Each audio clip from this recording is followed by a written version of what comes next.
was driving to work this morning, I was listening to another radio station, as we broadcasters sometimes do. What I heard shocked and saddened me. The Entertainment Roundtable.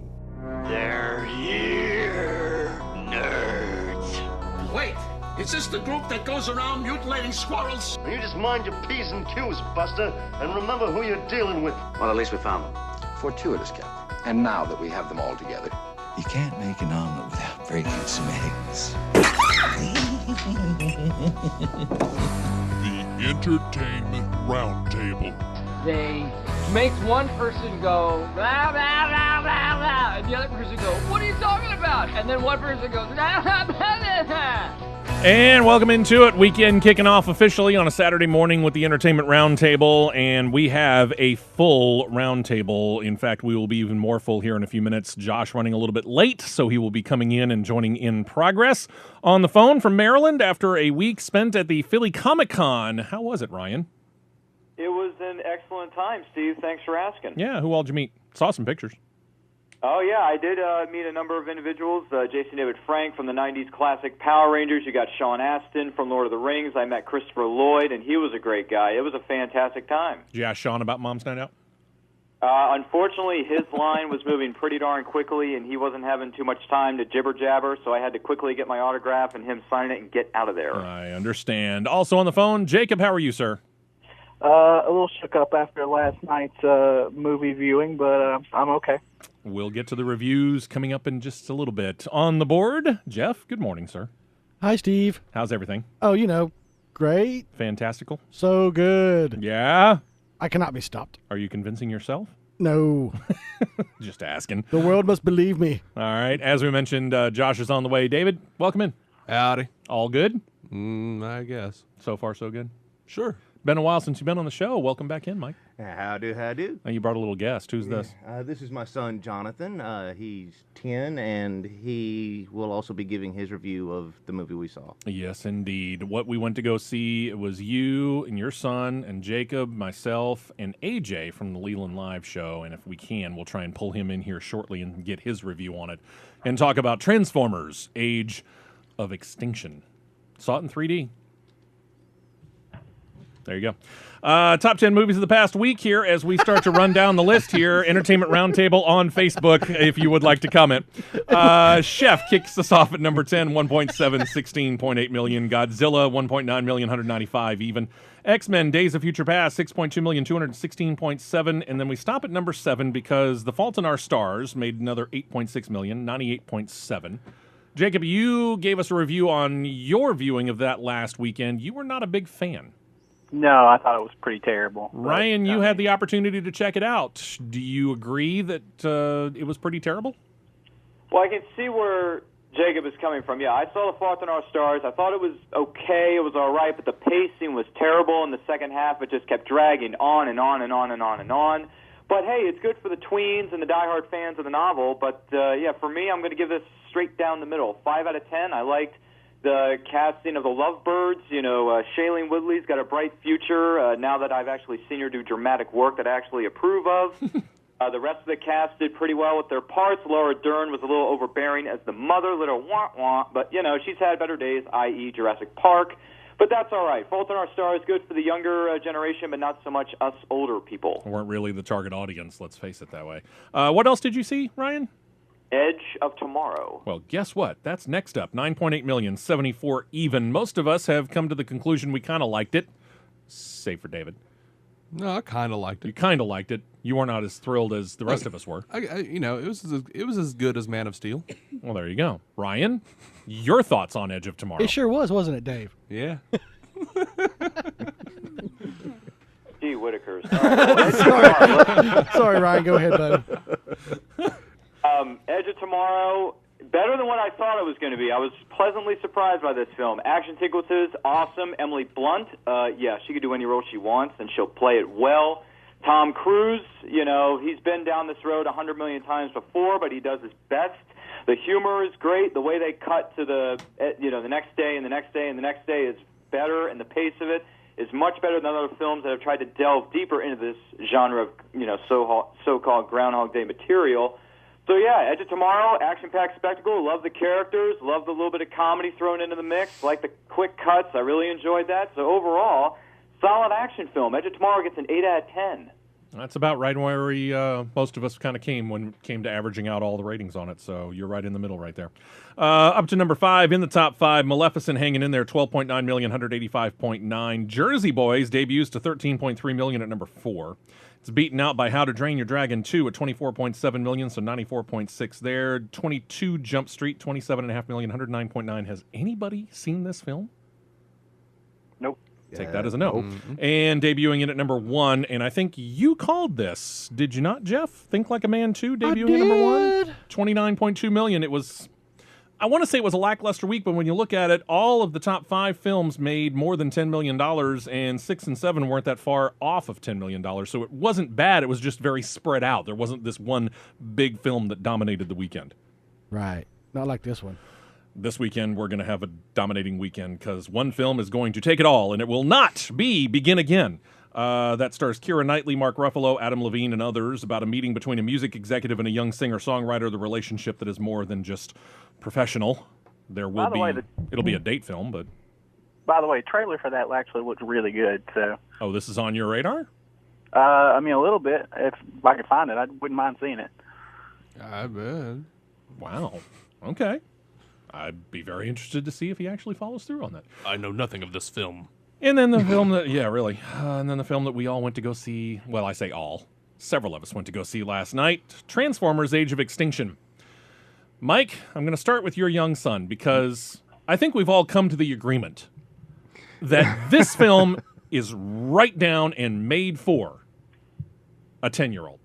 Really? Age of Extinction stars Mark Wahlberg, Stanley Tucci, Kelsey Grammer, and plenty more. 4th installment of the series, picking up with an auto mechanic who pulls a truck cab out of a junkyard to strip it, but finds that it is more than it originally seems. All right, so we rank movies based on a 1 to 10 scale, if you've probably figured out. Give us your quick thoughts on what you think the rating should be.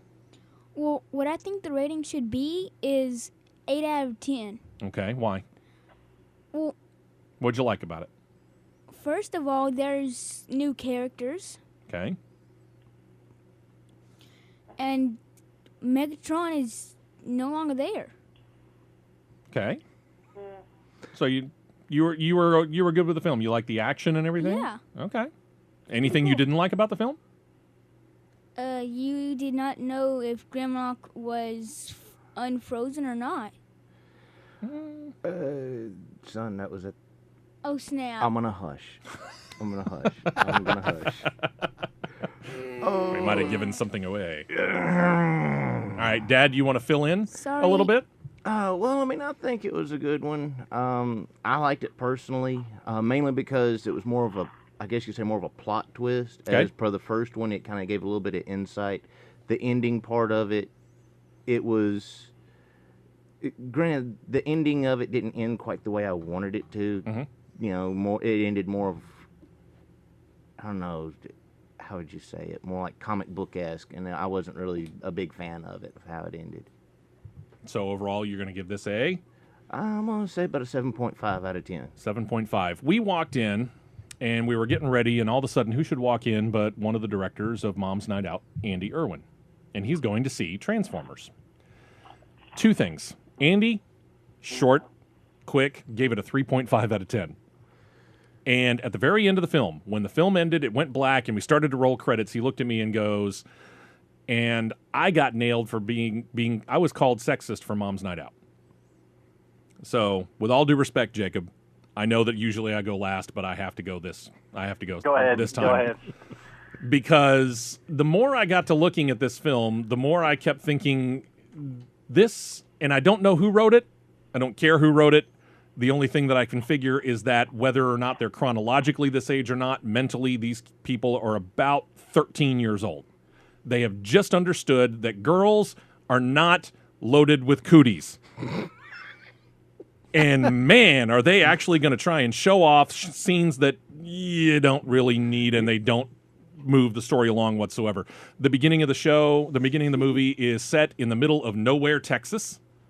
And there are girls wearing stuff that girls in Los Angeles that are strippers would not wear. Oh, that's nothing to do with the writers. That's Bay right there. Exactly. And I will throw Bay under the bus exactly for that as well. Now, I was told the reason for that is because they wasted all of their budget on explosions and robots, so they just had to give Megan Fox's wardrobe over to her. Yeah. Well, it wasn't just her.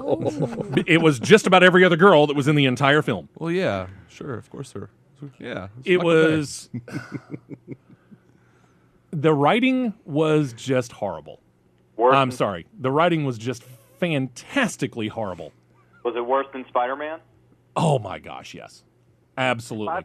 It's Michael Bay. Of course it was. You got in and you started listening to some of the one-liners that were coming out of some of the Autobots, one of them specifically voiced by John Goodman. And I'm thinking to myself, John Goodman had to be cringing as he stated these words. It was just historically bad. It was, granted, I'm not the target audience of this particular film. I guarantee you it is going to make a good amount of money.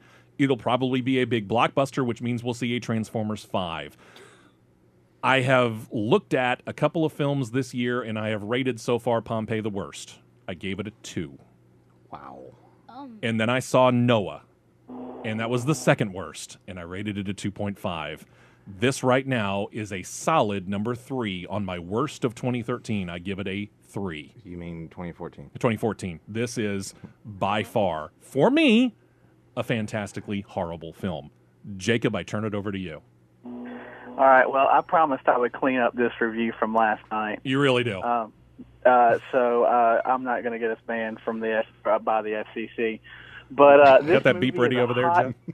This movie is a hot, stinking pile of garbage. And to answer Ryan's question, this makes Spider-Man look like something written by Truman Capote. Oh! Ouch. I mean, Ryan doesn't know who that is. The dialogue in this movie is terrible. It's terrible. It's terrible by Mark Wahlberg standards. That is saying something. It's just so bad. And it's like the writers had never seen any iteration of Transformers before this at all. It's like they hadn't even seen the other movies in this franchise. I don't know as that would have helped. Well, no, it wouldn't. It was just that terrible. Now, I will give, there's a couple of good performances. I think Stanley Tucci, John Goodman, and T.J. Miller, and Kelsey Grammer are very well in this with what they had. Which wasn't much. Which isn't much. And I won't say who because I don't want to give away spoilers. They kill off a character I like a lot and thought would add a lot to the movie very early in the movie, and really no plot point behind or plot reason, or they don't go back to it. So they just kill off a character for nothing.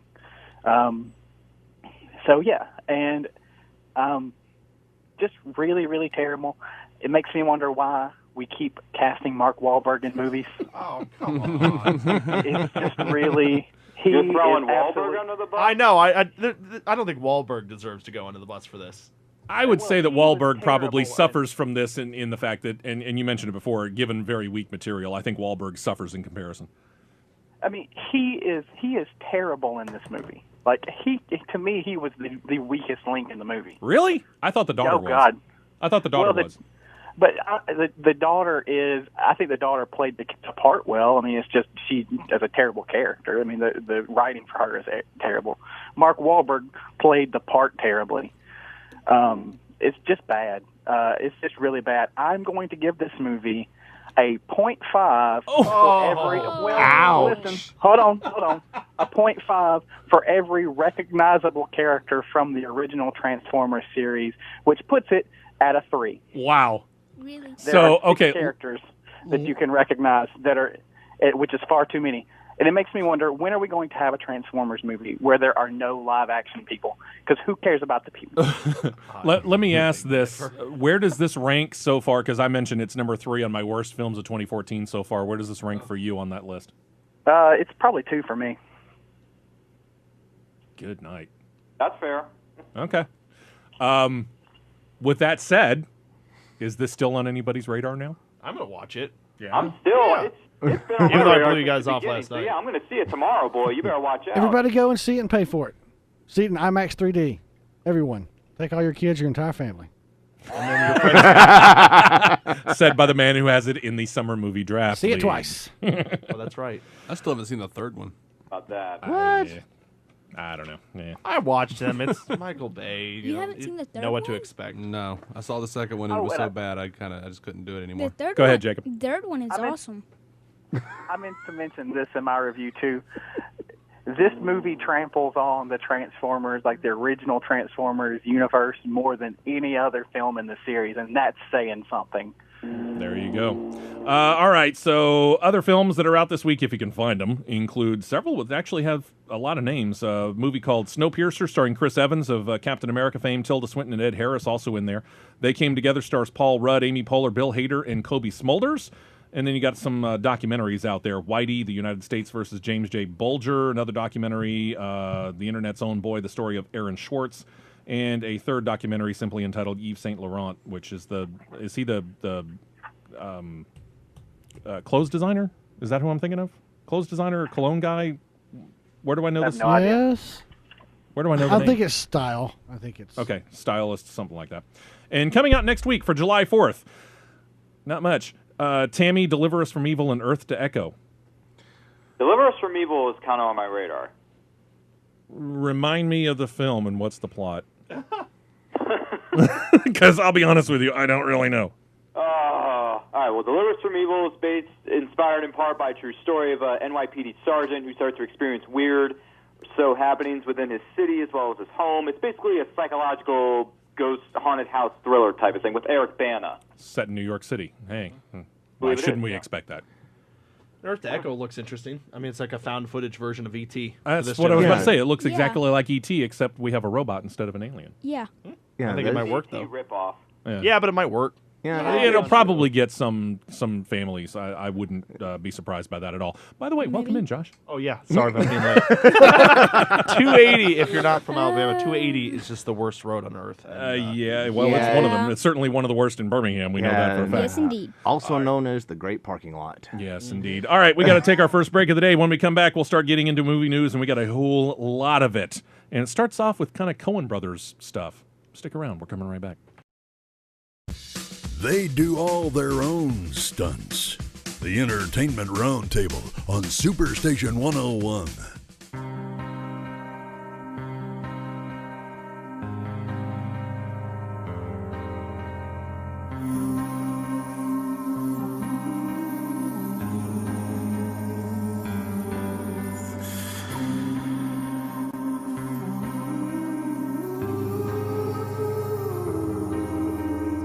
As we come back, the group is Imagine Dragons. The song is called War Cry, and it comes off of the soundtrack to the film Transformers: Age of Extinction. It was actually one of the better parts of the film when they brought it in, because as this kicks up, if you let it run for a little bit, as it kicks up, you start to understand how it kind of fits in, and it just sounds really good in some of the actions. It's got a good beat to it when it finally kicks in. yeah, it was composed by Imagine Dragons and Hans Zimmer. Yeah. Fantastic. Hopefully it means no one's talking during it, right? Unfortunately, there's a lot of action going on and yelling and screaming and bullets and blah, blah, blah. That beats dialogue. In a Well, Bay there film. you go. We'll just let it run for a couple of seconds while we start this. I want to get to the point where it really starts to pick up. And Ryan, we're going to go to you, and we mentioned about Coen Brothers, and apparently they've got plans for a film that they're entitling Hail Caesar. What do you know about it? Or can he hear me over the music? He may not be able to hear me over the music. We'll just have to wait for the beat to start. Okay, Ryan, can you hear me now? Yes, I All right. Into the movie news with the Coen Brothers. Plans for a film that they are entitling Hail Caesar. What do you know? We do know that it is cast officially now. Channing Tatum, Tilda Swinton, and Ray Fiennes are going to take part in this film. It comes off the heels that Josh Brolin's going to be taking a starring role in the particular film, and it's going to be set in 1950s Hollywood. It's going to follow the exploits of a quote-unquote fixer for the great and good of Tinseltown, a part thought to have been embarked for specifically Brolin, and he will play a star in the mold of, or Tatum rather, is going to take on the role of Gene Kelly, while Ray Fiennes will play a studio director, and Tilda Swinton will be a powerful Hollywood gossip columnist. It's going to be a comedy. It's going to hit theaters everywhere in the year of 2015. Well, hopefully Channing Tatum will learn something from Fiennes and Tilda Swinton. Mm-hmm. I was just thinking if anyone could, Doubt it. make a diamond out of the lump of coal that is Tatum, it would be the Coen brothers. Let's hope so. Is that what you want there? Oh, yep. Yeah, hear the beat underneath it? Yeah. Oh, Yeah. and it just ended right as Yeah, of course it did. Okay, enough of that. Yep, we're done. All right, That's next up, speaking of the Coen brothers, David, over to you. A possible link to them and a plan by Sly Stallone, who wants to reprise one of his well-known characters. Yeah, he's writing Rambo 5. Good God. It is going to include him going up against a Mexican cartel, and he says it's his version of No Country for Old Men. What? Well, the good news is he won't even have to go south of the border anymore. Really? They're all coming here. I'm hoping that Rambo 6 is his version of the Big Lebowski. Sure. I like it. Sometimes there's a man. I could get you a toe. You don't even want to know. You don't even want to know how I could give it. Just There's a beverage here, man. bunch of amateurs. Obviously, you're not a golfer. Yeah, really. Saw the trailer to this, actually, before Transformers Age of Extinction. Ryan, tell me about the trailer for the upcoming Brad Pitt World War II film entitled Fury. Yes, sir. It's going to be directed by David Ayer. It's going to be set in the month of April of 1945. The Allies make their final push in European theater. A battle-hardened Army sergeant named War Daddy, played by Brad Pitt. He commands a Sherman tank and a 5-man crew. Outnumbered, outgunned, they are going up against overwhelming odds. And going deep into the heart of Nazi Germany, you got Shia LaBeouf, Logan Lerman, Michael Pena, John Berthal, and Jason Isaacs are going to co-star. It's going to hit theaters everywhere on November the 14th. This is, to me, Brad Pitt trying to back up his friend George Clooney, who just did Monuments Men, and trying to do the whole World War II thing. Yeah. I think it's just like a personal battle between the two of them myself. When I watched the trailer, I liked it. But when I kept watching the trailer, I could not separate Brad Pitt from Inglourious Bastards because he has the same haircut. I know. Yeah. The whole time I'm like, it looks just like Inglourious. It's like he's back, like that character. It is. All I could think while He watching the has trailer was he same said he was accent and retiring. everything. Yeah, you're right, Jacob. Go ahead, David. I'm sorry. All I could think while watching the trailer was he said he's retiring. Why has he gone Why back has on he his not? word? No, I love Brad Pitt. He's awesome. Any thoughts over there? You're awfully quiet, I Jeff. think it looks good. Yeah? No, I thought it looked good too. I think it looks good. I'm interested in going to see it. But I just couldn't get around the fact that I think maybe he's trying to compete with his friend George Clooney. Yeah. I seriously couldn't decide whether his dialogue sounded wooden or if it sounded awesomely detached. He's only been killing Nazis Yeah. for years. And he's probably a little war weary.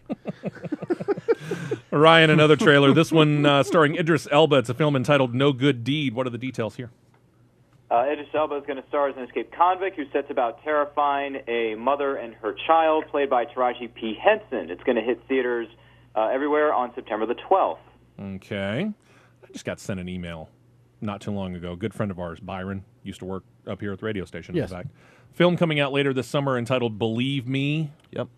You know a little bit about this film? know a lot about it. It's kind of the year of faith-based films. Found this one interesting. It's kind of taking faith, putting it in a comedic sense, not necessarily in a mom's night out way. Students apparently attempted to come up with money for college by using tactics that churches are known for using. September 26th. What do you know? Well, I was just at ICRS with the guys that made it, and they made a film before called Beware of Christians. And it was it was a wildly popular documentary where they went on from college to college, basically, exposing kind of the Christian culture. They're interesting guys. It's an interesting movie. I fear it's going to die in that chasm because it's kind of like it's kind of pushing the edges for a Christian film. Right. But I think it looks good. I like it. But I'm wondering if the people that would watch a movie like that are just going to go see a regular comedy. We'll see. We'll see. It looks like an interesting September film. 26th is an interesting slot. They may actually be able to get something from that because it's kind of out of the mainstream. So I think it looks good to me. So I mean, that's saying something. Well, for a Christian film, a couple of my friends were like, looked at it and like, I would see that, even though it's a Christian film. And the most reaction to Christian films are like, no, I'm never going to see that. So I work in the business. So there you go. If you have not seen the trailer for it, it is up on the Facebook page for Entertainment Roundtable. Everyone's seen the teaser trailer, Hunger Games Mockingjay Part 1? Oh, so good. Jawohl. Yeah? Anybody? Yeah. Oh, yeah. Okay. Yep. All right. We'll start on the phone. Ryan, what'd you think? I saw it for a marketing, campaign for the upcoming film. It looks good. It's all painted white, but that's just creepy. But yeah, looks good. Donald Sutherland. You got Josh Hutcherson standing there, against his will. Because if you haven't seen Catching Fire, then you're gonna, Then miss catch out up. on some stuff here. But yeah, Looks good. I mean, I was actually looking for a trailer, but this is more of a teaser for the trailer. Right. So I'm looking forward to seeing the trailer when it comes out later this year. I actually think it's it's a part of them. If you read the book, like he puts out these propaganda videos with the character next to him to kind of like get at Katniss. Yeah, I could agree with that. So it's kind of from the book. You like it? Oh, I loved it. Love it. That would be David? an interest. Yeah, I mean that would be an interest. I haven't read the books, but that is interesting. If you don't have time to put it in the movie, just make it a promo for the movie. Yeah, that's clever. Jeff, what'd you think? Yeah, interesting. Yeah. Yeah, sure. You're kind of about the film though. No, I'm looking forward to it. The Yeah. second was leaps and bounds better than the first one. Does this whet your appetite for it, or I was going to see it anyway. Yeah. So Jacob, I'm immune to its marketing. Jacob. I mean, I think it was a good teaser trailer. I think as far as teaser trailers go, I think that's a pretty smart way to do it, and pretty effective. I mean, I thought it was good. I found myself watching, and I know that the center of it is supposed to be Donald Sutherland, and as long as he's the only one on the screen, obviously that's who you're paying attention to. But as soon as it backed out enough to where you saw Josh Hutcherson, I found myself watching him. I think that's the point, though, because he's been taken prisoner. And it's not that he's doing anything specific. He's just kind of looking off into the distance and not really doing anything except for the very end of it. And then it kind of turns interesting. So if you haven't had the chance to check it out. And in the books, it's like that's what's weird. Like Katniss is looking at him to be like, what's going on? And he has this cold, stoic look. And that, I'm not going to give stuff away. But far away kind of thing. One more. This one for a movie entitled The Judge. It stars Robert Downey Jr. Ryan, how about letting us know more about this? Yes, sir. The Judge stars Robert Downey Jr. as a big city lawyer, Hank Palmer. He returns to his childhood home where his estranged father, the town's judge, played by Robert Duvall, is suspected of murder. Sets out to discover the truth and along the way reconnects with the family that he walked away from years before. The Judge is going to hit theaters everywhere on October 10th of 2014. Mark your calendars because we will all be there. Yeah, I was about to say the casting actually has me hooked. And the contrast in the story, you have a judge and a public defender. Yeah. And then his son is the public defender, and he kind of there seems to be like a rift in the family, like he's helping the bad guys, but his father is put in a place where he now has to call upon his son to defend him. Yeah, it's kind of strange, though. I mean, you think two names like that, this is a movie that's kind of flown under the radar until right about now. So I think it looks great. I'm looking forward to it doesn't look like a spectacle, but it actually looks like a solid film. It does. I look forward to it. Jacob, a guy by the name of Jake Tapper, probably best known for his work on ABC News. He penned a book, and it has caught the attention of director Sam Raimi. What do you know here? Well, first of all, Jake Tapper wrote the book The Outpost, and Sam Raimi is going to come on to produce the movie. He's going to supervise script development, and also maybe the rumors are leaning towards he may be directing the movie as well. The kind of the central story of the book is it's about the defense of a U.S. Camp in Afghanistan that was defended by 53 American soldiers as it was overrun by 400 Taliban fighters. And it ended up with basically the first time that two people have been given the Medal of Honor for the same battle since 1968. So should be an interesting thing. They're just at the beginnings of this. They haven't even thought about when they're going to try and do any kind of production or when they want to try and put this out. Oh, no, yeah, way too early to talk about any kind of production, but like I say, he is at least on to produce and supervise the What was the name of the writing book? script. What's the name of the book? It's called The Outpost. That's cool. Okay. David, over to you. In So- the continuing saga of the Starship Enterprise, one assumes that a third film of the new cast is in the works, correct? Yeah, they have announced it's going to be 2016, and Bob Orsi has said they're going to be filming in the springtime. Now, Bob is moving to the director's chair on this one, am I correct? Yeah, he is, and he's working on the script apparently. Okay, so he's doing dual role here. I'm just hoping it's better than the last one. I guess we'll find out. I actually enjoyed the last one, though. Jeff?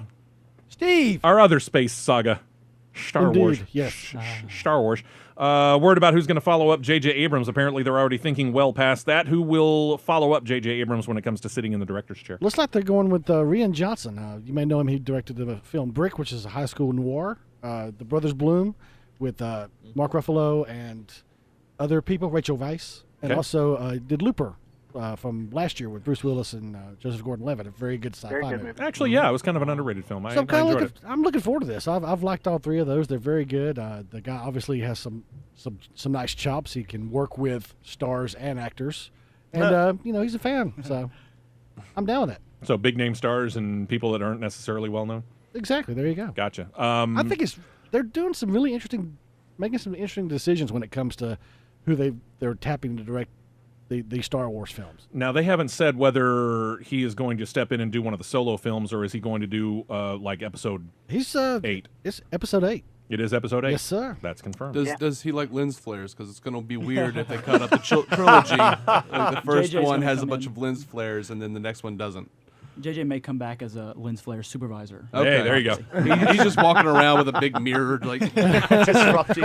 Need more lens flare. This scene is so dark. It's so dark in here. You know, a lot of that lens flare is actually added afterwards.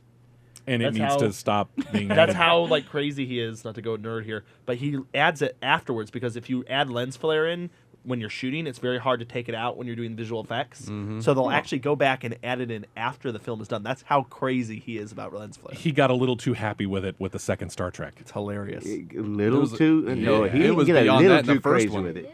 It was mildly annoying on the first one. It was really annoying on the second one. The second one, he went bananas with. He really Well, did. here's the thing, and spoiler alert.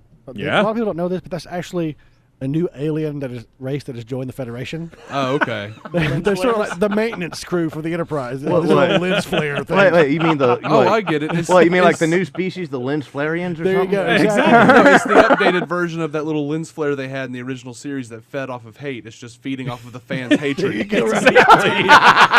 The visible representation of the Force in the movie. Yes, exactly. Ryan, back to you. And word about a director choice for a Predator film. First up, I got to ask this. Is this a reboot or is it a sequel?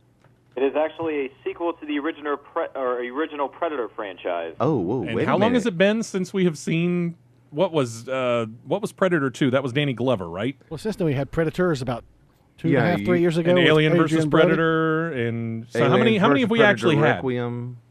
5? I believe it's. Oh, good lord! I believe it's a sequel to after the second one because they're discounting Predators from 2010. Oh well, that's Okay, so they're picking up where Danny Glover left off. I believe they are, and director Shane Black from Iron Man 3 is going to occupy the director's chair. Oh, and Predator. That could be interesting. this is man. definitely going to be on my radar because growing up, I mean, I read all the books. Is anyone else thinking about Danny Glover and a Predator teaming up to take down a drug cartel? Actually, I want to see Danny Glover and Arnold Schwarzenegger get together and star in this one. Yeah, and then that would be that would be somewhat interesting. He's like, here's your new partner. He's kind of rough around the edges. Yeah, really, and I'm getting too old for this. I see Danny Glover and Mel Gibson taking this guy down. Well, that could work too. Let's see here. What else we got coming up? Jacob, news about the live-action version of The Jungle Book. Apparently, they've netted a pretty big name for the cast. Yeah, joining Idris Elba, who will be playing Shere Khan, we now have news that Oscar winner Ben Kingsley will voice Bagheera, the Black Panther, if you haven't seen. I actually think that's fantastic casting. That's a good choice. That's great. I just want to say Yeah. that Ben Kingsley really seems to be taking the Morgan Freeman route, just doing everything he's offered. I hope The he thing about does it is, it still does it well. Yeah, he who does cares? it- That's perfectly and flawlessly. I want him to do it in his Mandarin voice. Which Hello, one? Mowgli. Yeah. You'll never see me coming. Mowgli, they gave me some very nice drugs. Stumbled upon some mushrooms in the wilderness. Oh, gosh, we've waited long enough to the superhero portion. DC Comics is where we start, and word that Ben Affleck is taking on the years of Batman. David, is he going to get a solo film in this? Are we going to get solo films again when it comes to Batman? At this point, it's just a rumor, but it looks like 2019 Really? in a movie called The Batman. Oh God. The Batman. Yes. I'm not a fan of this. It's kind of like the Ohio State University. Why not? Why aren't you a fan of it there, buddy? I just don't. I don't. It's too soon. It's too soon. It's 2019. It's too soon. Too soon. Too soon. I just hope he's still sad. Do what? I just hope he's still sad. Well, if I watch, it would all determine on what I think about the Batman vs Superman film coming out. If I love that and I love maybe then I'll be excited. In my I mind, don't we know. haven't had a Batman movie since 1989 anyway. So Oh, it's God, not too soon dude, for me. I can't believe you Totally just said discounting that. the Christopher Nolan side. You don't like Christopher Nolan's Batman series? No. Dude, I don't even know if we can be friends anymore. Those are like my favorite movies ever. No, Chris Nolan The did Dark do a Knight. good Have you job seen on The that. Dark Knight? He did. Yeah, but the Dark Knight Rises completely diminished any greatness in the Dark Knight. Oh, no, How it's a can you different. say no, that? no, it's completely different. No, it did not. Dark Knight Rises was still good. Watch your mouth. Well, Yeah, look, me and when Ryan I are watch on the the Dark same Knight page now, I just feel sad because I know where it's going. I feel like Steve That's needs a true. mallet to get us all back. I feel like as don't its worry, own we're entity, going. The Dark Knight. But we need to stick with Batman because Jacob, the upcoming mashup between Batman and Superman called Dawn of Justice. You got some casting news there?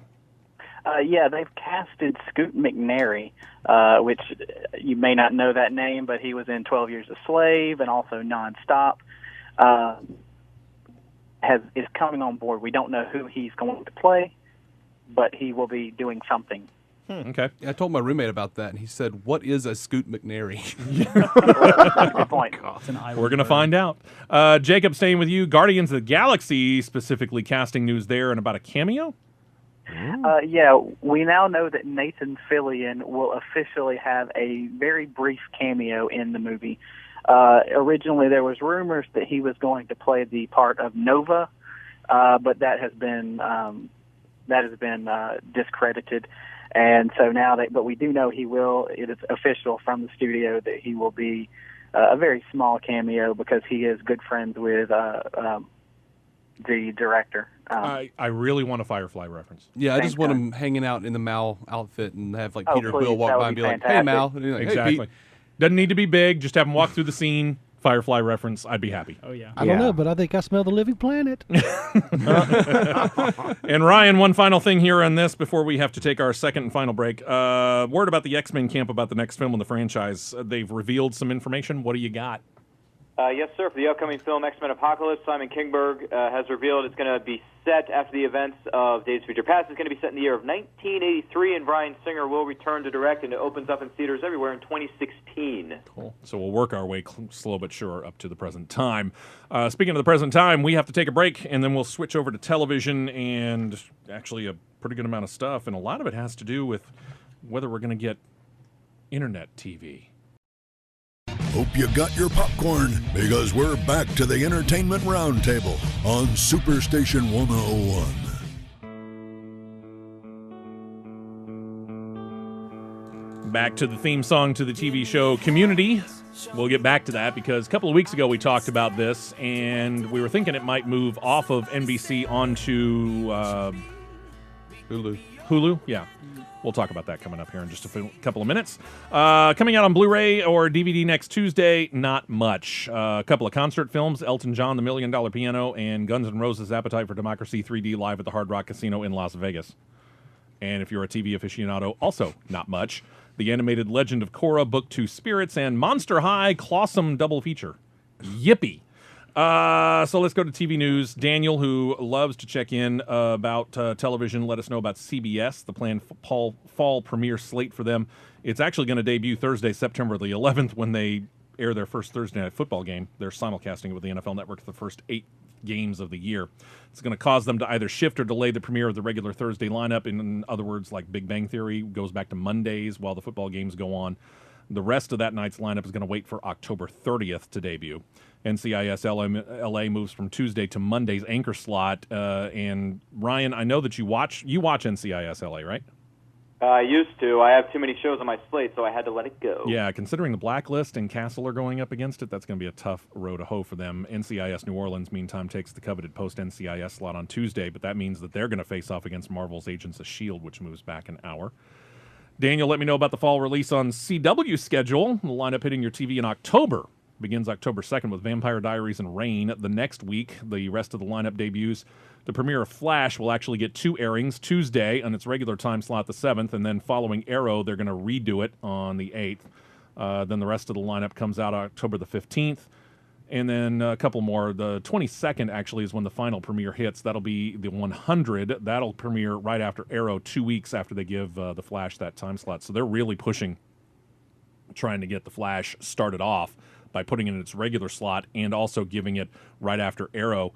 It's not a bad move. I'm a little surprised that they didn't keep it there permanently. I know. Why not make it a DC night, man? Yeah, I started saying, why not make that a 2-hour just superhero Rock Block. Because it'd be really hard to get through 2 hours of bad dialogue every week. Hey. All right. Oh, boy, over to Fox. And for those of us entirely sick of it, sorry, American Idol is going to be back next year. Oh, God. They're bringing back their 3 judges. Got Keith Urban, Harry Connick Jr., and Jennifer Lopez back. It's the show's 14th season, and Ryan Seacrest is also coming back. Another Fox reality show, Kitchen Nightmares, hosted by the acerbic Gordon Ramsay, is coming to an end. Yes. Ramsay has said that he won't make any more new episodes. Ramsay has said that made the announcement on his own website, but are we really going to miss him because he's got 4 other shows on the network, so probably not. Yeah, he's not going anywhere. He ran that announcement 2 weeks ago, but no one could air it because it was... Nobody cared. No, it was all expletively deleted. He had to clean it up before anyone would talk about it. Thank you. One note about ABC, their evening world news tonight, despite being second in the nightly news ratings, closely behind NBC's nightly news. You got word that anchor Diane Sawyer stepping aside. She's turning it over to David Muir, who will anchor and be the managing editor. George Stephanopoulos has been named chief anchor of ABC News, but he doesn't get the world news tonight slot. I find that an interesting bit of titling. Sawyer is set to remain with the network in a special report role and will host specials from time to time. Muir will officially take over the anchoring slot on September the 2nd. Big deal. But I felt like it needed to be mentioned just because we see this from time to time. CBS has been the most volatile when it comes to the rotating anchor slot. I thought ABC was pretty solid, and here comes Diane Sawyer, who apparently is going to fill in for the now retiring Barbara Walters, I guess is what she's going to do. I don't know.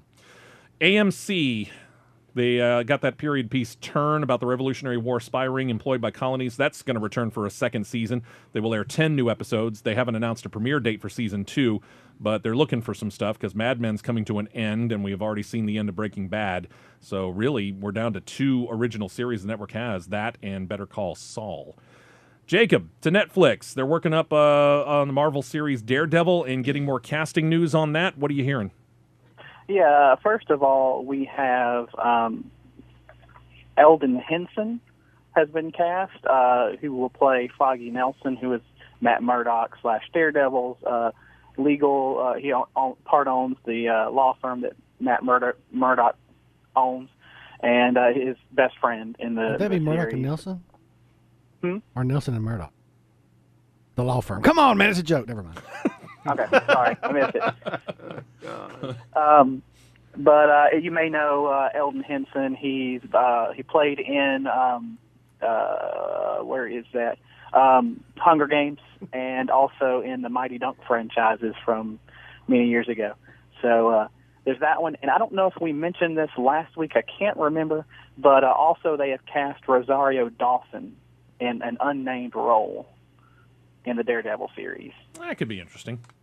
Either a love interest or as Elektra. It's going to be either one. Yeah, and they've hinted at several characters she could be, but we don't know who at this point. All right. Speaking of internet TV shows, recently updated the possibility of Community getting a life on Hulu. You have an update on that, Jacob?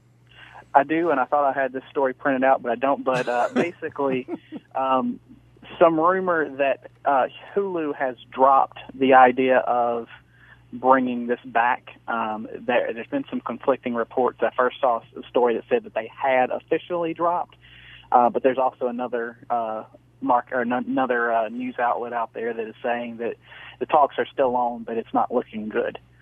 So we don't know why. It could be anything from a money thing to any. I mean, what? Yeah, it could be anything. There's nothing specific. Like I say, I thought I had this article printed out, but apparently I didn't. So it's the one I missed. I'm sorry. I'm terrible. Falling flat terrible. on the I do find it interesting how these shows can kind of find their place on online, like Arrested Development, right? Mm-hmm. It had its last season was on Netflix. Yeah. And it kind of is a play. Like I imagine it's probably cheaper to produce and go through. I'm not sure. I haven't looked at the numbers, but you can really like the fan core bases of these shows can kind of find this place online. And, you know, the nice thing with Netflix is, yeah, it might cost more than it's worth, but you're getting new customers. There you go. That's what's neat about Netflix. I love all the VOD kind of platforms. Well, as far as that's concerned, Jacob, you noted some news out of Washington, D.C. for people who are interested in cutting the cable cord or disconnecting from their satellite provider. What have you been hearing here? What's the latest out of D.C.? Okay, I'm going to try to explain this as quickly as possible because I know we're running out of time. But it's a pretty kind of technical thing, so I'm going to try to explain it quickly. The Supreme Court has ruled against the company Aereo in favor of the kind of a group of broadcasters. Basically, for those who don't know, Aereo is a service that is offered in some cities like New York and Denver, and a few other cities where you can rent an antenna that's hooked up to a DVR, and then they broadcast whatever comes onto that antenna, which is anything that is TV broadcast over the air. They send that to the internet, and you can watch it pretty much anywhere you want. So their idea, the Aereo's argument is, we're just taking something that comes for free. We're renting out something that will allow someone to pick up something for free, and whatever they do with it is their business. The Supreme Court disagreed. They ruled 6-3 that basically they were, despite the fact that the technology was different and they weren't actually sending a signal through a cable line to a house, that they were acting enough like a cable company that they were violating copyright law and basically rebroadcasting something that should not have been broadcast. So likely this won't have anything to do with a Hulu or a Netflix, at least not in the short term. No, probably not a Hulu or Netflix, especially because Hulu is owned by a joint venture of several different broadcasters. So that's probably not going anywhere, or Netflix either, really. It does have some implications for things like Slingbox, which allows you to, the device you hook up to your TV that allows you to watch, it streams whatever is on your TV to the internet, so you can watch it remotely. Has some implications for devices like that, or like some of the cable companies' DVRs that allow you to watch remotely. Maybe some implications there. Too early to tell. But if you were looking for good alternatives to cable, one of them just died. So. All right. We ready for the latest update on the Summer Movie League? Oh boy. I'm starting to see some red here. Oh no. Which denotes that these films are now out of the theater and they will make us no more money. And I say that because that affects directly me. This is not good. I'm still in second place, but not by much. Josh, you're hanging on to the lead here. $493.3 million. These numbers are official as of when, Jacob? Wednesday. So you're leading there with X-Men Days of Future Past, 219.4. Got Neighbors in there, 146. Rio 2, 127. So you're well in the lead. Okay. Because I sit in second at 368 million, so I'm like 130 million behind you, give or take. Still got money coming in from Captain America the Winter Soldier and The Other Woman, but Draft Day, my anchor, is gone. That leads us to third place. Jeff. With a bullet, y'all. Talking about announcing your presence with authority. Boom. $330.4 million. That's because he has got 3 $100 million films and a fourth this weekend. $121 million for 22 Jump Street, $105 million for How to Train Your Dragon 2, and $103.3 million for The Fault in Our Stars. Dude, I cannot believe you lucked into a $100 million film. Dude, he might win out of sheer luck. That is just amazing to me. You lucked into a $100 million film. I like the title. Yes. And I can't seem to find any fault in those stars. You haven't seen the film, have you? It's a good film. I guess he hasn't. All right. Let's see. Following Jeff is Jacob, $306.0 million. Jacob, you are looking at 3 films out there. Your big one is Maleficent, 191.8. Edge of Tomorrow in there, 77.9. Think Like a Man 2 debuted at 36.1, or debuted over the weekend. So 36.1 in its first week is not bad. So it looks like you'll be doing pretty good. But I look down here. Tammy, you got coming out this weekend, but the big one, and I've been talking with some people, and this one, some people have said this will be the, quote, sleeper of the summer. No, I think this is going to be a major blockbuster. He's got Guardians of the Galaxy still yet to go. Oh, my God. That's going to be huge. And can I say I've been incredibly surprised at the the fact that Edge of Tomorrow, while it didn't debut very well, has been pretty steady in making money. It's actually had some staying power. That's how you show a good film. I mean, it might not open well, but it will do steadily good because word of mouth. And I think it was a really good film. So Ryan, you're in fifth, $261.7 million. Transcendence is gone, $23.0 million. That was all you got. There's your anchor right there. Godzilla on the other side, 195.8, and Blended out there, 42.8, and I don't imagine that's going to be hanging around much longer. And then there's David. You're in last, but then again, you've only got 2 films out there right now. And you've racked up $240.7 million, mostly on the back of The Amazing Spider-Man 2, 199.7. You do have A Million Days to Die in the West out there, 40.9, but you still got the animated Planes, Fire, and Rescue. The Expendables 3, I think, is going to be your next big film. Sex Tape, I'm just not sure about. Oh, it's going to do nothing. I think it's going to be bad. I think Planes, Fire, and Rescue, or whatever it's called, is going to be the blockbuster hit. Yeah. It may actually be good. Blockbuster hit. Here's the thing. Mention Jeff, who's going up big time with 3 $100 million films. He's got Transformers this weekend. We're toast. Which is estimated at about a mid-90s for this weekend. So yeah, you'll be crying about that one, won't you? I there, sure Jeff? will. Ryan, you're on Twitter. Yes, I am. Talk to us. Yes, you can find me on Facebook at Ryan Matthews or now on Twitter at RyanRPM5. Let's talk pop culture, son. Let's do it. And, of course, he's on the Entertainment Roundtable Facebook page as well. Thank you, Ryan. We'll talk to you next week. Yes, sir. Looking forward to it. Thanks for having the show, and I can't wait to transform and roll out. We'll see if you transform our ratings on this. David, we can find you online as well. Where? Yes, sir. You can find my comedy sketches and web series at maladjusted.tv. Very cool. Jacob, thank you very much for joining us, and we look forward to joining you again next weekend as we all do.